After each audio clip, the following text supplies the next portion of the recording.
নমস্কার দর্শক বন্ধু, আমি Manjula Chatterjee. Facebook page, YouTube short channel video. অনেকেই বলেছিল যে এখানে আমি পেঁয়াজ লাগাচ্ছি, তো পেঁয়াজ হবে না, ছোট্ট একটা জায়গা, বাট এখানে হয়েছে। এই যে পেঁয়াজটা হচ্ছে, আমি এটাকে সরিয়ে দেখাচ্ছি।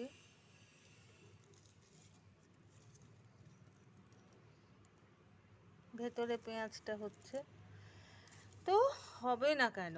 গাছে যদি উপযুক্ত সার দেওয়া হয়, এই যে ফুল, পেঁয়াজের ফুল, এটা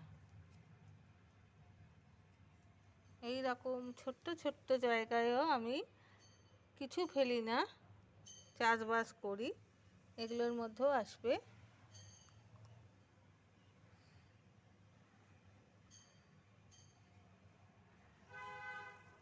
ধন্যবাদ।